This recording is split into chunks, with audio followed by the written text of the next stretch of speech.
is a while away still, so will you have something in between? 100%. You know, I'm trying to get some stuff over the line. Obviously, we've asked for the Dillian Whyte fight, but he don't want nothing to do with it, which is kind of disgraceful, to be fair.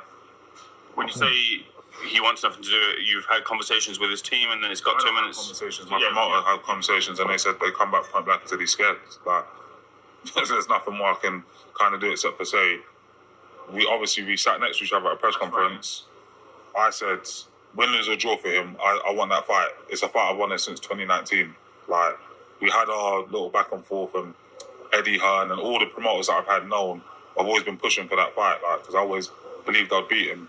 And what I don't want is to have this kind of grudge against someone and not be able to settle it in a boxing ring. So, yeah, we got to get it done. Like, he's got to stop being such a pussy and let's get it done. Is it a surprise for you that that's been the case after you had that conversation at the top table that now it's not materialising? We shook hands on it, like, and it's one of those ones where it's like, I'm in a much better position than he is in. I'm in WBC #1. About to get mandated to either box Caballero or something bigger. So we're in that realm right now. I've been 2-weight world champion. I'm sitting in a quite comfortable position. He's someone that's obviously hoping and waiting for maybe an AJ payday or something like that, but those fights aren't happening and aren't gonna happen. So if you actually wanna be a boxer and box, I'm an opportunity to get a WBC high ranking, and then you can call for any of those fights. But at the moment now, it's just sitting there, just hiding, basically. What happens when you two meet in the ring if you do?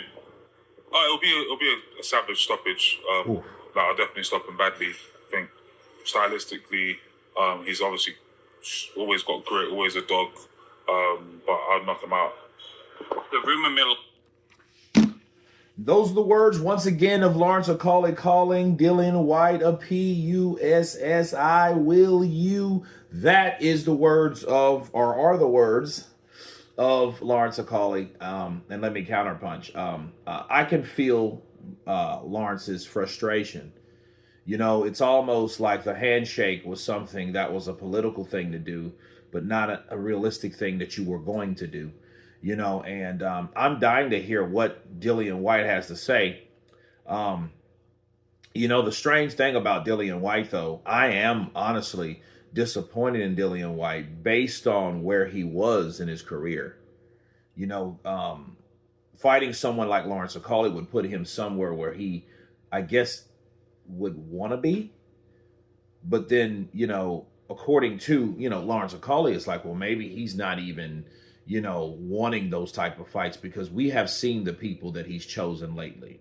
Christian Hammer, Ebenezer Teta, those guys like that. And I mean, he had a pretty good scrap with both guys.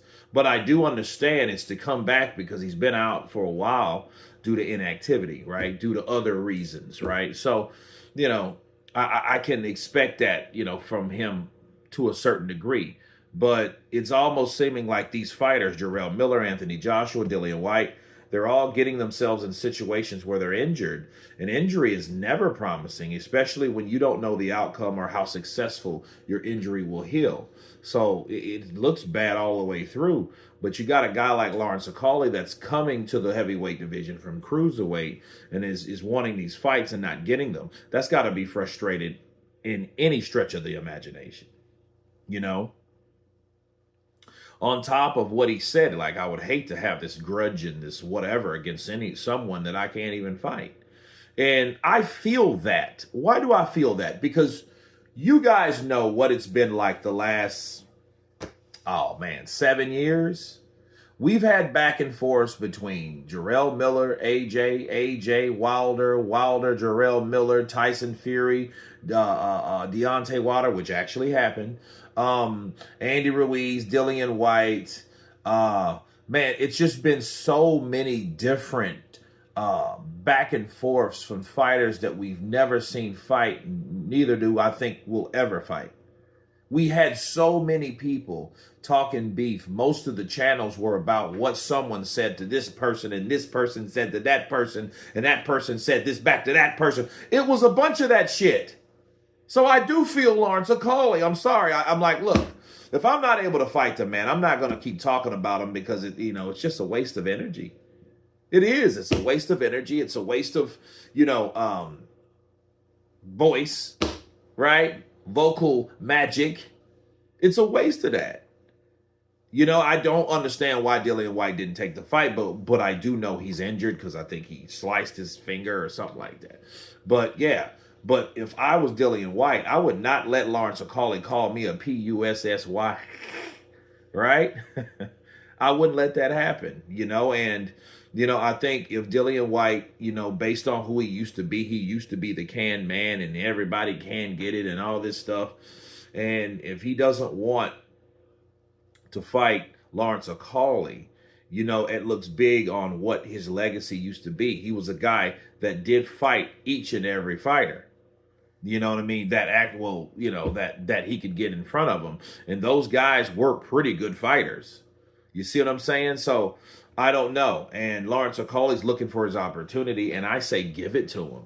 I say give it to him. You guys know another video that I've already posted about him and Caballero. He called out Caballero because he's a high-ranking WBC guy. Caballero is the interim WBC champion, right?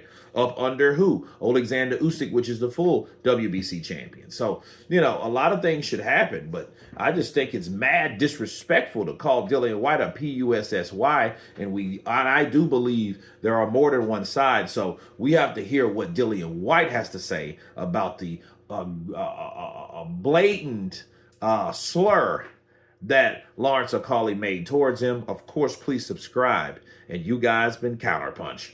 Peace!